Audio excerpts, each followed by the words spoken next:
بسم اللہ الرحمن الرحیم۔ السلام علیکم۔ کہتے ہیں کہ ہر چیز کا وقت مقرر ہوتا ہے، اگر برے دن ہوں تو اچھے دن ضرور پلٹ کر آتے ہیں، اور میں بھی اسی بات پر یقین کر رہی تھی، لیکن شاید میری قسمت ایک جگہ پر آ کر رک گئی تھی۔ میں اچھے دنوں کا انتظار کرتی رہی، لیکن یہ انتظار طویل ہوتا گیا۔ میرا نام تعبیر ہے اور میرا باپ گاؤں کا رہنے والا تھا۔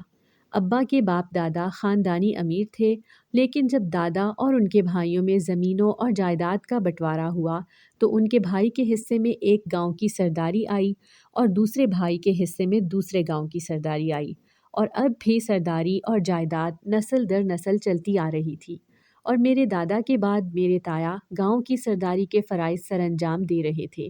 میرا باپ اور تایا دو ہی بھائی تھے اور ان کی ایک ہی بہن تھی۔ میرے تایا نے تعلیم حاصل کرنے کے بعد گاؤں میں ہی رہنے کو ترجیح دی، لیکن میرا باپ تعلیم حاصل کرنے کے بعد بھی شہر میں رہا۔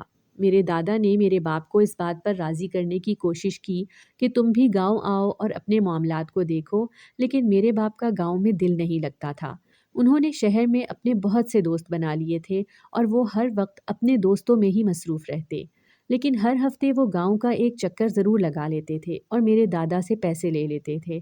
اگر دادا تھوڑی سی سختی کرتے تو وہ میرے تایا جان سے پیسے لے لیتے اور پھر اپنے دوستوں کے ساتھ مصروف ہو جاتے۔ میرے تایا نے کئی بار انہیں سمجھانے کی کوشش کی کہ اب تم جوان ہو چکے ہو، تمہیں زندگی میں آگے بڑھنے کی کوشش کرنی چاہیے، اور کل کو تمہاری کہیں شادی ہوگی، تمہارے اوپر ذمہ داریاں پڑیں گی تو تمہیں بھی اپنے کاروبار اور زمینی معاملات کو دیکھنا چاہیے۔ لیکن ہر بار میرا باپ یہ بات ہنسی مذاق میں اڑا دیتا۔ ان کے نزدیک زندگی صرف ہنسنے کھیلنے، کھیل کود اور انجوائے کرنے کا ہی نام تھا۔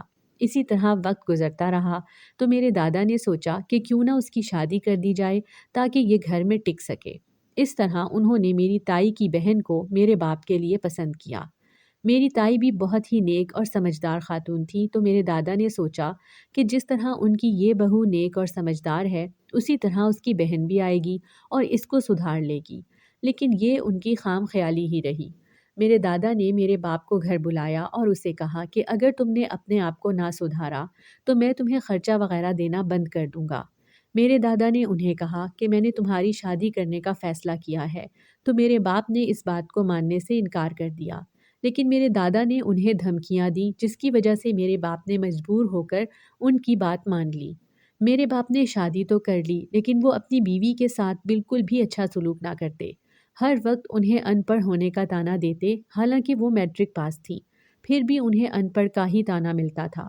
اسی دوران میرے دادا جان وفات پا گئے اور تمام کاروبار اور زمینوں کی ذمہ داری میرے تایا جان اکیلے ہی سنبھالنے لگے تھے۔ میرے باپ کو دادا کا تھوڑا بہت ڈر تھا، وہ بھی ختم ہو گیا اور وہ مستقل ہی شہر میں رہنا شروع ہو چکے تھے۔ مہینے میں ایک دفعہ چکر لگا لیتے، جب ان کی جیب میں سارے پیسے ختم ہو جاتے تب وہ گاؤں کا رخ کرتے اور یہاں سے پیسے لے کر پھر شہر روانہ ہو جاتے۔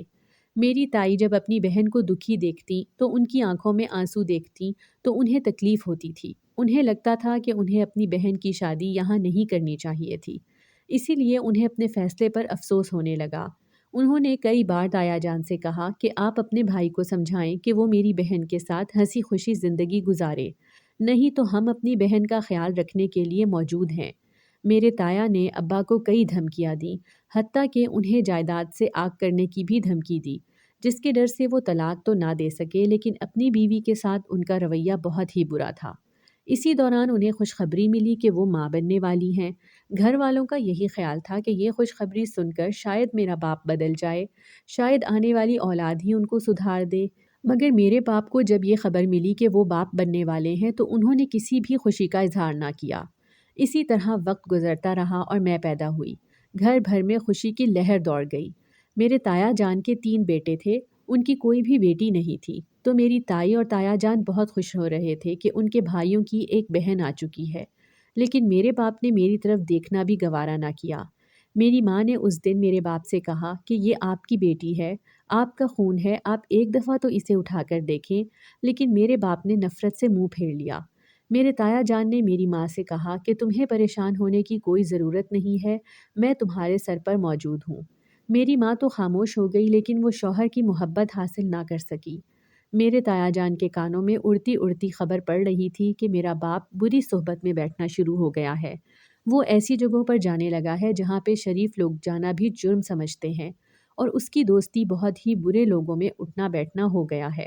میرے تایا نے کئی دفعہ میرے باپ کو سمجھانے اور راہ راست پر لانے کی کوشش کی، لیکن وہ نہ مانتے۔ جب تایا جان انہیں پیسے دینے سے انکار کر دیتے تو وہ اونچی آواز میں بولنا شروع کر دیتے۔ میرے تایا جان ان کے اس طرح بولنے سے گھبرا جاتے اور پیسے ان کی ہتھیلی پر رکھ دیتے تھے۔ میرے تایا جان گاؤں والوں کے سامنے اپنے گھر کا تماشا نہیں بنانا چاہتے تھے، اسی وجہ سے وہ ان سے ڈر کر پیسے ان کے ہاتھ پر رکھ دیتے تھے۔ ایک دفعہ نشے میں دھت میرا باپ حویلی میں داخل ہوا۔ تایا جان اور تائی جان اور میری ماں نے ان کی حالت دیکھی تو انہوں نے اپنے منہ پر ہاتھ رکھ لیا کہ آج نوکروں کے سامنے ان کے خاندان کی عزت 2 کوڑی کی ہو چکی تھی، اور میرے باپ کی اصلیت بھی سب کے سامنے آ چکی تھی۔ تایا جان فوراً پکڑ کر انہیں اپنے کمرے میں لے گئے تو میرے باپ نے ان سے کہنا شروع کیا کہ مجھے میرا حصہ دو۔ میرے تایا جان نے کہا کہ آج تک ہمارے خاندان میں اس طرح حصے کی بات نہیں ہوئی، تم مجھ سے اتنی رقم لے چکے ہو۔ تایا جان جانتے تھے کہ اگر ان کا حصہ ان کے حوالے کر دیا گیا تو وہ کچھ ہی دنوں میں اپنی عیاشیوں میں اڑا کر واپس مانگنے آ جائیں گے، اس لیے انہوں نے ان کے حصے کو دینے سے انکار کر دیا۔ لیکن میرے باپ نے ان سے بہت بدتمیزی کی اور انہیں کہا کہ اگر تم نے میرا حصہ نہ دیا تو میں عدالت سے رجوع کروں گا اور اپنا حصہ عدالتی کارروائی سے حاصل کروں گا۔ تایا جان نے سوچا کہ یہ ابھی اپنے حواس میں نہیں ہے، اسی وجہ سے ایسی الٹی سیدھی باتیں کر رہا ہے۔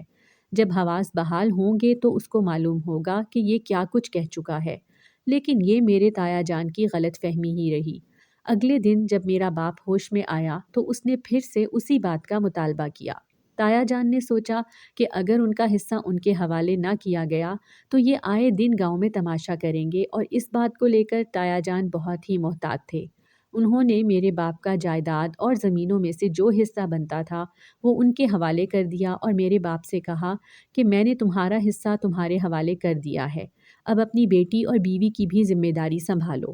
ان کا خیال تھا کہ اس طرح دباؤ ڈالنے سے شاید وہ رک جائیں، لیکن انہوں نے کہا کہ میں اس ذمہ داری کو اٹھا لوں گا۔ لیکن وہ نہ تو حصہ لینے کے بعد گاؤں آئے اور نہ ہی مجھے اور میری ماں کو شہر بلایا۔ تایا اور تائی نے ہمیں اپنے پاس رکھا کیونکہ میری ماں تو تائی جان کی سگی بہن تھی، وہ انہیں در بدر کی ٹھوکریں کھانے کے لیے نہیں بھیج سکتی تھی۔ میں تایا کے بیٹوں کے ساتھ اسکول جاتی اور انہی کے ساتھ اسکول سے واپس آتی۔ میری ماں نے خاموشی اختیار کر لی تھی، وہ زیادہ تر اپنے کام میں مگن رہتی۔ انہوں نے اپنے حالات کے بارے میں بات چیت کرنا بھی چھوڑ دیا تھا، لیکن اکثر وہ بیمار رہنے لگی تھی۔ میری تائی جان انہیں اس بات پر اصرار کرتی کہ شہر چلو، شہر کے کسی ڈاکٹر سے تمہارا علاج کرواتے ہیں، لیکن میری ماں ان کی بات نہ مانتی۔ تایا جان اور تائی جان انہیں زبردستی گاؤں کے ہی ڈاکٹر کے پاس لے جاتے اور وہی ڈاکٹر انہیں دوائی دے دیتا۔ میں اپنی ماں کی جب یہ حالت دیکھتی تو بہت روتی۔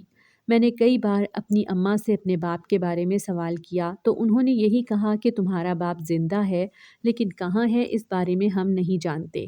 اس طرح کافی وقت گزر گیا اور میں میٹرک میں پہنچ گئی۔ اسی دوران میری ماں کی حالت زیادہ خراب ہو گئی۔ ایک دن وہ اپنی تکلیف کو برداشت نہ کر سکیں اور اس دنیائے فانی سے کوچ کر گئیں۔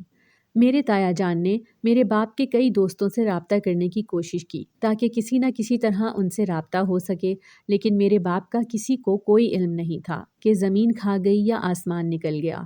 میرے تایا جان نے ہر جگہ انہیں ڈھونڈا، لیکن کہیں سے بھی کوئی اچھی خبر نہ ملی۔ تایا جان نے میرے سر پر باپ بن کر ہاتھ رکھا۔ ماں کی موت کے بعد باپ کا سایہ بھی سر پر نہ ہونے کے برابر تھا۔ میں اپنے آپ کو بہت اکیلا محسوس کر رہی تھی۔ میں دن رات روتی رہتی اور تائی جان مجھے سنبھالتی۔ ان کے بیٹوں نے مجھے ایک بہنوں کی طرح پیار اور محبت دی۔ میٹرک کرنے کے بعد میں گھر پر ہی رہتی۔ میرے تایا نے کہا کہ میں اپنی تعلیم جاری رکھوں، لیکن میرا دل کسی بھی چیز میں نہیں لگتا تھا۔ انہوں نے مجھے پرائیویٹ ہی پڑھانے کا انتظام کیا اور اس طرح میں نے ایف اے کی تیاری پرائیویٹ ہی کرنی شروع کر دی۔ ان کا خیال تھا کہ اگر میں اپنا دھیان پڑھائی میں لگاؤں گی تو اس طرح دماغ میں ادھر ادھر کی باتیں نہیں آئیں گی، لیکن جتنی مرضی کوشش کی جائے دماغ میں وہی باتیں آ جاتی ہیں جن سے انسان بچنے کی کوشش کرتا ہے۔ میں سوچتی تھی کہ میں بھی اپنے ماں باپ کے ساتھ ایک ہنسی خوشی کی زندگی گزاروں گی، لیکن کبھی بھی مجھے یہ موقع نہیں ملا۔ میں نے بچپن سے ہی اپنے حالات کو ایک جگہ پر ہی ٹھہرے ہوئے دیکھا تھا، کبھی اس میں بہتری نہ آ سکی، بلکہ مجھ سے میرے قریبی رشتے ایک ایک کر کے جدا ہوتے گئے۔ میرے تایا کے تینوں بیٹے اپنی پڑھائی میں بہت اچھے تھے۔ انہوں نے اب شہر میں کالج میں داخلہ لے لیا تھا، اس لیے گھر میں تایا تائی اور میں ہی ہوتے تھے۔ تینوں بیٹے ان کے ہاسٹل میں رہتے۔ ہر ہفتے کے بعد جب وہ آتے تو اپنے ساتھ ڈھیروں چیزیں لے کر آتے۔ میرے تایا کا چھوٹا بیٹا، میں اسے بھی بھائی کہہ کر بلاتی تھی، لیکن اس نے مجھے کئی بار کہا کہ میں تمہارا بھائی نہیں ہوں۔ تایا اور تائی اسے اس بات پر ڈانٹتے کہ یہ بھی تمہاری بہن ہے، تم اس طرح کی باتیں کیوں کرتے ہو؟ تو وہ کہتا کہ میں اسے اپنی بہن نہیں مانتا، لیکن تایا اور تائی اس کی یہ باتیں ہنسی مذاق میں اڑا دیتے۔ اسی طرح ایک دن میں اور تائی کمرے میں بیٹھے ہوئے تھے۔ تایا جان زمینوں پر گئے ہوئے تھے، ان کے علاوہ گھر میں نوکر ہی تھے کہ ایک دم سے نوکروں کے چلانے کی آواز آئی۔ وہ تائی کو آواز دے رہے تھے اور کہہ رہے تھے کہ مالکن جلدی باہر آئیں اور دیکھیں کون آیا ہے۔ میں اور تائی جلدی سے شور کی آواز سن کر بیڈ سے اترے اور دوڑتے ہوئے کمرے سے باہر نکلے، اور جس کو میں نے اپنی آنکھوں سے دیکھا، میں قدم بڑھانا ہی بھول گئی تھی۔ تائی نے مجھے آواز دی اور کہا کہ کون آیا ہے؟ جب میں نے ان کی بات کا کوئی جواب نہ دیا تو انہوں نے میری نظروں کے تعاقب میں دیکھا، وہ بھی منہ کھولے دیکھتی ہی رہ گئیں۔ میرے سامنے میرا باپ کھڑا تھا۔ آج میں انہیں اتنے سالوں کے بعد دیکھ رہی تھی اور دیکھنے میں ان کی حالت بہت ہی خراب تھی۔ ان کی داڑھی بڑھی ہوئی تھی، ان کے بال بھی بڑے ہوئے تھے اور بالوں اور داڑھی میں سفیدی بھی آ چکی تھی۔ انہوں نے میلے کچیلے کپڑے پہنے ہوئے تھے اور ان کی حالت کو دیکھ کر ایسا لگ رہا تھا کہ وہ کئی دنوں سے نہائے نہیں ہیں، نہ ہی انہوں نے پیٹ بھر کر کھانا کھایا ہے۔ تائی جان آگے بڑھی اور میرے باپ سے کہنے لگیں کہ تم کہاں گئے تھے؟ ہم تمہیں اتنا عرصہ ڈھونڈتے رہے، تمہاری بیوی بھی فوت ہو چکی ہے اور تمہاری بیٹی تمہارا انتظار کرتی رہی۔ میرے باپ نے آنکھوں میں آنسو لاتے ہوئے کہا کہ میں کسی مشکل میں پھنس گیا تھا، وہاں سے میں نکلنے کی کوشش کر رہا تھا لیکن میں نہ نکل سکا۔ آج میں ادھر سے اپنی جان بچا کر آیا ہوں۔ میری تائی اور میں نے اپنے باپ کی باتوں پر یقین کر لیا۔ انہوں نے نوکروں سے کہا کہ کھانے پینے کا انتظام کیا جائے اور میرے باپ کو کمرے میں بھیجا تھا تاکہ وہ نہا دھو کر صاف ستھرے ہو جائیں۔ پھر میری تائی نے تایا کو فون کیا کہ جلدی گھر پہنچیں۔ تایا جان گھر آئے اور جب انہیں ساری صورتحال بتائی تو وہ سن کر پریشان بھی ہوئے۔ تھوڑی دیر کے بعد میرا باپ کمرے سے باہر نکلا۔ اب ان کی حالت پہلے سے کافی بہتر تھی، لیکن ان کی کمزوری ابھی بھی ویسے ہی قائم تھی۔ تایا جان نے انہیں گلے لگایا۔ جو بھی تھے تو وہ ان کے سگے بھائی، وہ انہیں کسی بھی مشکل میں دیکھ نہیں سکتے تھے۔ انہوں نے کہا کہ پہلے پیٹ بھر کر کھانا کھاؤ، پھر بات کرتے ہیں۔ میرے باپ نے کھانا کھایا۔ اس کے بعد تایا جان نے انہیں اپنے کمرے میں بلایا اور پوچھا کہ تم کہاں تھے؟ ہم نے تمہیں بہت ڈھونڈا۔ میرے باپ نے انہیں بھی وہی بات بتائی جو مجھے اور تائی کو بتائی تھی۔ ہم نے ان کی باتوں پر یقین کر لیا۔ تایا جان نے میرے باپ سے کہا کہ دیکھو تمہاری بیٹی کتنی بڑی ہو گئی ہے، بچپن میں بھی تم نے اسے اپنا پیار نہ دیا، ابھی اس کے سر پر شفقت کا ہاتھ رکھو، اس کی ماں بھی رخصت ہو گئی ہے۔ میرے باپ نے پہلی مرتبہ میرے سر پر ہاتھ رکھا اور مجھے گلے لگایا۔ میں ان کا لمس محسوس کرتے ہوئے رو رہی تھی اور وہ مجھے چپ کروا رہے تھے۔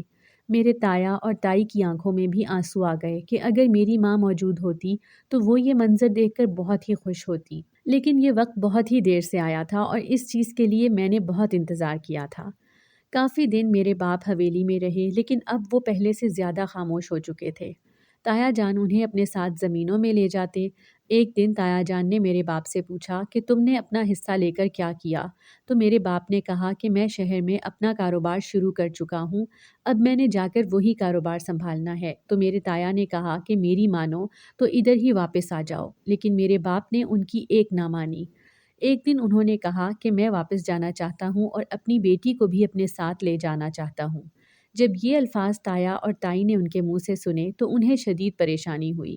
وہ کہنے لگے کہ اگر تم نے واپس جانا ہے تو چلے جاؤ، لیکن ہم تعبیر کو نہیں بھیجیں گے، اسے ہم اپنے پاس ہی رکھیں گے۔ لیکن میرے باپ نے کہا کہ میں کافی عرصہ اسے باپ کا پیار نہ دے سکا اور اب میں اسے اپنے پاس ہی رکھنا چاہتا ہوں تاکہ اسے باپ کی کمی محسوس نہ ہو اور میں اپنے گناہوں کا بھی کفارہ ادا کر سکوں۔ تو میرے تایا جان نے کہا کہ اسی لیے تو کہہ رہا ہوں کہ گاؤں واپس آ جاؤ، ادھر ہم مل جل کر رہیں گے۔ لیکن میرے باپ نے ان کی بات نہ مانی اور اپنی ضد پر قائم رہے۔ آخر کار انہوں نے غصے سے کہا کہ تم لوگ مجھ سے میری بیٹی کو جدا نہیں کر سکتے۔ تائی جان نے مجھے سمجھایا کہ تم کچھ دن اپنے باپ کے پاس رہ لو، پھر میں اور تمہارے تایا تمہیں واپس لے آئیں گے۔ میں بھی گاؤں چھوڑ کر جانا نہیں چاہتی تھی، لیکن ان کی بات مان گئی اور اپنے باپ کے ساتھ شہر آ گئی۔ شہر میں وہ مجھے ایک پرانے گھر میں لے کر آئے۔ میں نے جب گھر کی حالت دیکھی تو میں شدید پریشان ہوئی اور میں نے اپنے باپ سے پوچھا کہ یہ آپ مجھے کہاں لے آئے ہیں؟ تو میرا باپ کہنے لگا کہ فی الحال تم ادھر ہی رہو گی، کیونکہ ہمارے گھر میں کچھ مرمت ہو رہی ہے۔ جیسے ہی کام مکمل ہو جائے گا تو میں تمہیں ادھر لے جاؤں گا۔ یہ ایک خستہ حال پرانا سا گھر تھا جس کی دیواروں پر پلستر اکھڑا ہوا تھا اور ٹوٹی پھوٹی اینٹوں کا فرش تھا۔ میں دائیں بائیں نظریں گھما کر دیکھ رہی تھی اور میں اپنے باپ کا انتظار کر رہی تھی۔ وہ باہر سے کھانا لے کر آئیں۔ میں نے آج تک باہر کا کھانا نہیں کھایا تھا۔ بھوک کا سوچتے ہوئے میں نے کھانا کھا لیا اور میرے باپ نے کہا کہ تم ادھر ہی سو جاؤ۔ یہ ایک ٹوٹی پھوٹی سی چارپائی تھی اور اس کے اوپر میلی کچیلی چادر بچھی ہوئی تھی۔ میں اس پر سونا نہیں چاہتی تھی، لیکن دل کو سمجھاتے ہوئے میں اس پر لیٹ گئی۔ نیند آنکھوں سے کوسوں دور تھی۔ مجھے اپنے گھر کی یاد آ رہی تھی۔ مجھے ایسا لگ رہا تھا کہ میرے ساتھ کچھ غلط ہونے والا ہے۔ انہی سوچوں میں مجھے نیند آ گئی اور اچانک میرے کانوں میں کچھ آوازیں پڑیں تو میری آنکھ کھل گئی۔ میں ان آوازوں کو پہچاننے کی کوشش کر رہی تھی۔ ایک آواز تو میرے باپ کی تھی، اس کے ساتھ دو مردوں کی آوازیں تھیں۔ وہ میرے باپ سے کہہ رہے تھے کہ تم جوئے میں بڑی رقم ہار چکے تھے اور رقم تم نے ایک ہفتے کے اندر اندر ادا کرنی تھی، لیکن تم ایک ہفتے کے اندر رقم ادا نہ کر سکے۔ تم نے پیسے دینے کا وعدہ کیا تھا اور اب تم اپنے وعدے سے مکر رہے ہو۔ تو میرے باپ نے کہا کہ ہاں، میں اپنے وعدے پر پورا اتروں گا، لیکن میں تمہیں پیسے نہیں دوں گا، بلکہ اس کے بدلے میں تمہیں کوئی اور چیز دوں گا۔ ان آدمیوں نے کہا کہ اب تو ہم تم سے پیسے ہی لیں گے۔ تم پہلے بھی ہمیں ٹال مٹول کر چکے ہو، لیکن اب ہم تمہاری بات پر یقین نہیں کریں گے۔ میرے باپ نے کہا کہ اب میں تمہیں سب سے نایاب چیز دوں گا، جب تم اسے دیکھو گے تو پیسوں کو بھول جاؤ گے۔ میرے باپ نے کہا کہ میں تمہیں اپنی بیٹی دوں گا، وہ تو ان پیسوں سے بھی بڑھ کر ہے جو میں نے تم لوگوں سے لیے تھے۔ میں نے اپنے باپ کی یہ بات سنی تو میرے ہاتھ پاؤں کانپنا شروع ہو گئے۔ میرے پاؤں تلے سے زمین نکل گئی کہ میرا باپ یہ کیا کہہ رہا ہے۔ میں نے دل میں دعاؤں کا ورد کرنا شروع کر دیا اور دائیں بائیں دیکھنا شروع کیا کہ کوئی مجھے فرار کا راستہ نظر آ سکے، لیکن اتنی دیر میں کمرے کا دروازہ کھلا اور میرا باپ کمرے میں داخل ہوا۔ وہ مجھے کہنے لگا کہ باہر آؤ۔ میں نے ان سے کہا کہ میں نے آپ جیسا باپ آج تک نہیں دیکھا۔ کوئی اپنی سگی اولاد کے ساتھ ایسا کیسے کر سکتا ہے؟ تو میرے باپ نے ہنستے ہوئے کہا کہ میں تمہیں اسی مقصد کے لیے گاؤں سے شہر لے کر آیا تھا، تاکہ میرے سر پر جو قرض کی تلوار لٹک رہی ہے وہ ہٹ جائے۔ میں ان سے دور ہو رہی تھی، لیکن انہوں نے مجھے زبردستی بازو سے پکڑا اور لا کر صحن میں کھڑا کر دیا۔ صحن میں دو آدمی کھڑے تھے جن کی بڑی بڑی مونچھیں تھیں اور وہ بری نظروں سے میری طرف دیکھ رہے تھے۔ میرے باپ نے میرا ہاتھ ان کے ہاتھ میں دیا اور کہا کہ لے جاؤ، اب میں تم لوگوں کے قرض سے آزاد ہو چکا ہوں۔ میں اپنے باپ کی منت سماجت کر رہی تھی کہ میں آپ کے بارے میں کسی کو نہیں بتاؤں گی، خدا کے واسطے مجھ پر رحم کریں، لیکن میرے باپ کو کچھ سمجھ نہیں آ رہی تھی۔ ان آدمیوں نے مجھے اپنے ساتھ گاڑی میں بٹھایا۔ گاڑی ایک پرانے مکان کے سامنے رکی اور انہوں نے مجھے ایک کمرے میں لے جا کر بند کر دیا اور کہنے لگے کہ کل صبح ہم تمہیں لے جائیں گے۔ میری رو رو کر آنکھیں سرخ ہو چکی تھیں۔ جیسے ہی وہ کمرے سے باہر گئے اور میں نے دائیں بائیں دیکھنا شروع کیا، مجھے ایک کھڑکی نظر آئی، لیکن وہ کھڑکی کافی اونچی تھی۔ اگر میں چھلانگ لگا دیتی تو میں نیچے گر جاتی اور مجھے کوئی نہ کوئی چوٹ ضرور لگتی، لیکن میں یہاں سے آزاد ہونا چاہتی تھی۔ اس لیے میں نے اللہ کا نام لیا اور چارپائی کو کھڑکی کے نزدیک کر دیا اور اس پر چڑھ کر کھڑکی پر چڑھی اور گلی میں چھلانگ لگا دی۔ جیسے ہی میں گلی میں گری تو میرے گھٹنے زمین پر لگے اور ان پر شدید چوٹ لگی، لیکن میں نے اپنی چوٹ کی پرواہ نہ کرتے ہوئے اندھا دھند بھاگنا شروع کر دیا۔ لیکن مجھے نہیں پتا تھا کہ میں کس طرف جا رہی ہوں۔ اس وقت مجھے صرف اپنی عزت عزیز تھی۔ بھاگتے بھاگتے میں بڑی سڑک پر آ گئی اور وہاں پر آ کر میں فٹ پاتھ پر بیٹھ گئی۔ میرا سانس پھول چکا تھا۔ میں کچھ دیر بیٹھ کر اپنا سانس بحال کرنے لگی۔ یہ شہر میرے لیے بالکل اجنبی تھا۔ یہاں پر میں کسی کو نہیں جانتی تھی۔ میں فٹ پاتھ پر بیٹھی رو رہی تھی۔ نہ مجھے اپنے گھر کا کوئی فون نمبر آتا تھا اور میں اپنے لیے خدا سے دعا مانگ رہی تھی۔ فٹ پاتھ پر بیٹھے ہوئے دوسرے فقیر جب کھانا کھاتے تو مجھے بھی کھانے کے لیے کچھ دے دیتے۔ میں اپنی آنکھوں میں آنسو لاتے ہوئے سوچ رہی تھی کہ مجھے کس مشکل میں ڈال دیا گیا ہے کہ آج میں ان کے ساتھ کھانا کھا رہی ہوں۔ ایک دن میں سڑک پر بیٹھی ہوئی تھی کہ ایک بڑی گاڑی میرے قریب آ کر رکی اور اس میں سے ایک آدمی باہر نکلا جس نے سفید رنگ کا سوٹ پہنا ہوا تھا اور شکل و صورت سے وہ کوئی امیر ہی معلوم ہوتا تھا۔ وہ سب فقیروں کو کھانا دے رہا تھا۔ جب وہ میرے پاس آیا تو کہنے لگا، اتنی جوان ہو اور بھیک مانگ رہی ہو، تو میری آنکھوں میں آنسو آ گئے اور میں نے کہا کہ میں فقیرنی نہیں ہوں بلکہ میں ایک پڑھی لکھی لڑکی ہوں، لیکن قسمت نے مجھے یہاں لا کر کھڑا کر دیا ہے۔ اس آدمی کو میرے اوپر ترس آ گیا۔ میں نے اسے اپنے بارے میں ساری بات بتا دی۔ جیسے جیسے وہ میری بات سن رہا تھا اس کی آنکھوں میں آنسو آ رہے تھے اور اس نے میرے سر پر ہاتھ رکھا اور کہنے لگا کہ تم آج سے میری بہن ہو، میں تمہیں اپنے ساتھ اپنے گھر لے جاؤں گا، تم سکون سے رہنا، تمہیں وہاں کوئی مشکل پیش نہیں آئے گی۔ میں نے خدا کا شکر ادا کیا کہ اس نے مجھے بے یار و مددگار نہیں چھوڑا۔ اس طرح وہ مجھے اپنے ساتھ گاڑی میں بٹھا کر گھر لے گیا۔ گھر میں اس کی بیوی تھی جو امید سے تھی۔ اس نے اپنی بیوی کو کہا کہ یہ تمہاری دیکھ بھال کرے گی۔ اس طرح میں نے اس گھر میں رہنا شروع کر دیا۔ اس کی بیوی بھی میرے ساتھ بہت اچھے طریقے سے رہتی۔ اس نے مجھے 2-3 کپڑوں کے جوڑے منگوا کر دیے اور جو وہ خود کھاتے مجھے بھی وہی دیتے، لیکن میں اپنے گھر والوں سے رابطہ نہ کر سکی۔ مجھے اپنے باپ کی بات یاد آتی تو رونگٹے کھڑے ہو جاتے کہ اگر میں اس دن اس جگہ سے نہ بھاگتی تو پتہ نہیں آج میرے ساتھ کیا ہو جاتا۔ ایک دن اس شخص کی بیوی کی طبیعت خراب ہو گئی۔ وہ آدمی اسے لے کر ہسپتال چلا گیا اور مجھے گھر کا دھیان رکھنے کی تاکید کی گئی۔ اس کی بیوی 2 دن ہسپتال میں رہی۔ ایک دن اس نے گھر میں اطلاع دی کہ اس کے ہاں بیٹا پیدا ہوا ہے۔ میں یہ بات سن کر بہت خوش ہوئی۔ میں نے انہیں مبارکباد دی اور ان سے گھر آنے کا پوچھا تو انہوں نے کہا کہ ہم کچھ دیر تک واپس آ رہے ہیں۔ کچھ دیر کے بعد دروازے پر دستک ہوئی اور میں نے دروازہ کھولا۔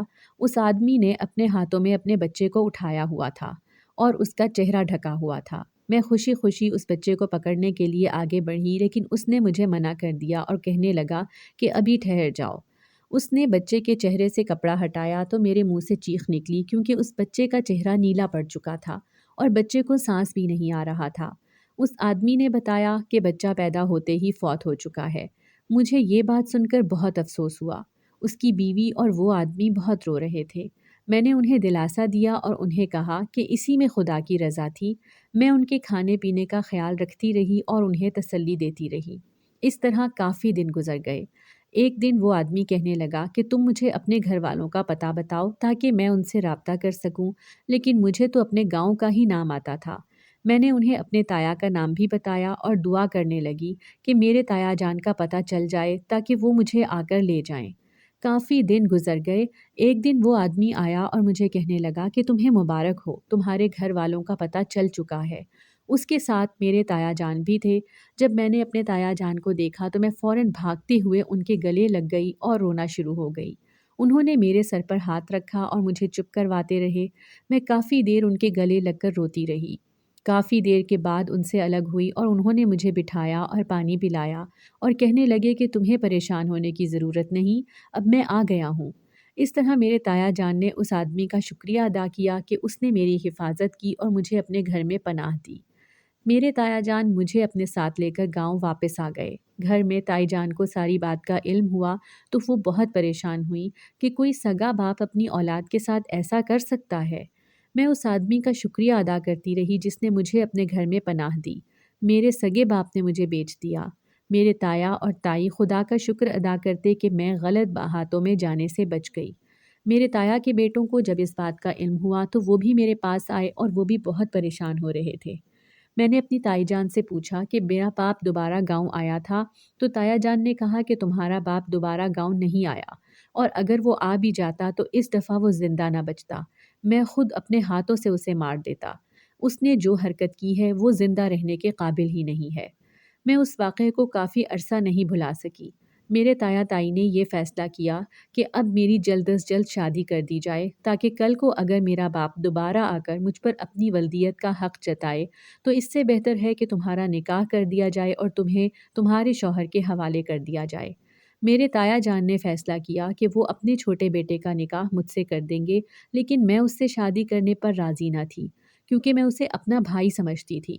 جب میری تائی نے مجھ سے اپنے بیٹے کے رشتے کی بات کی تو میں نے انکار کر دیا۔ میری تائی نے کہا کہ تم تو اسے اپنا بھائی سمجھتی ہو لیکن وہ تمہیں اپنی بہن نہیں سمجھتا، وہ شروع سے ہی تمہیں پسند کرتا ہے اور یہ بات ہم سب جانتے ہیں۔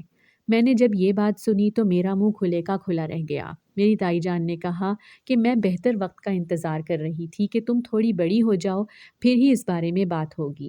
اب ہمارے پاس وقت کم ہے، اب جلد از جلد تمہاری شادی کرنی ہے۔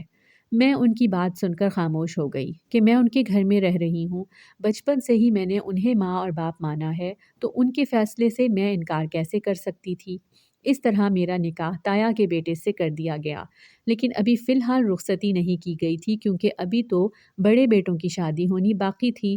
لیکن میرے شوہر مجھ سے بات کرنے کی کوشش کرتے، لیکن میں ان سے بات کرتے ہوئے ہچکچا رہی تھی۔ اس نے مجھ سے اپنی محبت کا اظہار کیا کہ وہ بچپن سے ہی مجھے پسند کرتا تھا، اور جب اسے میرے لاپتہ ہونے کا علم ہوا تو وہ بہت بے چین ہو چکا تھا۔ میں اس کی باتیں سن رہی تھی اور مجھے اپنی خوش قسمتی پر رشک آ رہا تھا کہ مجھے اتنے دکھوں کے بعد کوئی خوشی ملی ہے۔ میں خدا کا شکر ادا کرتے نہیں تھکتی تھی۔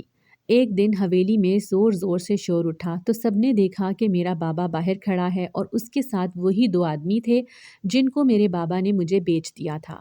میں نے جب ان کو دیکھا تو میرے ہاتھ کانپنا شروع ہو گئے اور میں روتے ہوئے کمرے میں بھاگ گئی۔ میری تائی اور تایا نے جب میری حالت دیکھی تو میرے باپ کو ڈانٹنا شروع کر دیا، لیکن میرا باپ گالی گلوچ کر رہا تھا۔ میرے تایا نے میرے باپ سے کہا کہ کوئی اپنی بیٹی کے ساتھ ایسا کیسے کر سکتا ہے؟ ہم ایسا سوچ بھی نہیں سکتے تھے۔ ہم نے تو تمہیں اس کی حفاظت کے لیے تمہارے حوالے کیا تھا، لیکن تم اس کے دشمن نکلے۔ ہم ہرگز بھی اسے تمہارے حوالے نہیں کریں گے۔ میرے باپ نے کہا کہ تم لوگ مجھے روک نہیں سکتے کیونکہ میں اس کا باپ ہوں اور اسے اپنے پاس رکھنے کا پورا حق رکھتا ہوں۔ میرے تایا نے کہا کہ ہم اس کا نکاح کر چکے ہیں اور اب تمام فیصلے اس کا شوہر کرے گا کہ وہ اپنی بیوی کو تمہارے ساتھ بھیجنا چاہتا ہے یا نہیں۔ میرا شوہر آگے بڑھا اور کہا کہ میں اپنی بیوی کو ہرگز بھی آپ کے ساتھ نہیں بھیجنا چاہتا۔ اتنی دیر میں ان 2 آدمیوں نے بھی بولنا شروع کر دیا۔ تایا جان نے پولیس کو فون کیا۔ تھوڑی ہی دیر کے بعد پولیس حویلی میں داخل ہوئی اور انہوں نے ان 2 آدمیوں کو گرفتار کر لیا۔ میرے باپ نے تو فوراً ہی اپنا لہجہ بدل لیا اور تایا جان سے معافی مانگنے لگا کہ میں ہرگز بھی دوبارہ ایسا نہیں کروں گا۔ اس کے بعد ان دونوں آدمیوں کو اور میرے باپ کو پولیس گرفتار کر کے لے گئی۔ میں کمرے میں بیٹھی ہوئی رو رہی تھی۔ میرا شوہر اور ان کے ساتھ تایا اور تائی کمرے میں داخل ہوئے۔ انہوں نے مجھے کہا کہ تمہیں ڈرنے کی ضرورت نہیں ہے، ہم تمہارے ساتھ ہیں، اور ویسے بھی ان لوگوں کو پولیس پکڑ کر لے گئی ہے۔ جب میں نے ان کی بات سنی تو مجھے پھر افسوس ہوا کہ میرے باپ کو پولیس پکڑ کر لے گئی، لیکن میں اپنی رائے کا اظہار نہ کر سکی۔ اگر میں ان کے سامنے اس بات کا نام بھی لیتی تو مجھے ہی جھڑکیاں پڑنی تھیں کہ میرا باپ میرے ساتھ اتنا کچھ کر چکا ہے اور پھر بھی میں اپنے باپ کا ہی سوچ رہی ہوں۔ کافی دن گزر گئے۔ ایک دن ہمیں تھانے سے اطلاع ملی کہ میرا باپ فوت ہو چکا ہے۔ جب میں نے یہ بات سنی تو میرے پاؤں تلے سے زمین نکل گئی اور میں زارو قطار رونا شروع ہو گئی کہ میری ماں اور باپ دونوں مجھ سے جدا ہو گئے۔ کاش میرے باپ نے اپنی زندگی میں کوئی اچھا کام کیا ہوتا تو آج انہیں اچھے لفظوں میں یاد کیا جاتا، لیکن میں پھر بھی اپنی ماں اور باپ دونوں کی مغفرت کے لیے دعا کرتی ہوں۔ کچھ عرصے کے بعد میری تایا اور تائی نے میری رخصتی کروا دی اور میرا شوہر مجھے شہر لے کر شفٹ ہو گیا کیونکہ اس نے اپنا کاروبار شہر میں سیٹ کیا ہوا تھا۔ میرے شوہر نے میرا کالج میں ایڈمیشن کروا دیا کیونکہ وہ چاہتا تھا کہ میں بہت زیادہ پڑھوں لکھوں، حالانکہ میں نے اس بات سے انکار کرنا چاہا کہ مجھے پڑھائی کا کوئی شوق نہیں ہے، لیکن اس نے میری بات نہ مانی اور زبردستی کالج میں ایڈمیشن کروا دیا۔ کالج آ کر میں بے حد مصروف ہو گئی اور میں نے شہر کے ماحول کے مطابق زندگی گزارنا شروع کر دی۔ کبھی کبھار ہمارا گاؤں چکر لگ جاتا ہے۔ گاؤں سے میری بہت سی یادیں وابستہ ہیں جو مجھے اچھے دنوں اور برے دنوں کا احساس دلاتی ہیں۔ میں نے اچھے دنوں کو پانے کے لیے بہت سی قربانیاں دی ہیں اور بہت سے برے حالات کا سامنا کیا۔ اب میرے برے دن گزر گئے اور اچھے دن آ گئے ہیں، لیکن میں خدا سے دعا کرتی ہوں کہ یہ اچھے دن ہمیشہ قائم رہیں۔ اگر آپ کو ہماری آج کی کہانی پسند آئی ہے تو اسے لائک کریں، شیئر کریں اور چینل کو سبسکرائب کرنا مت بھولیے گا۔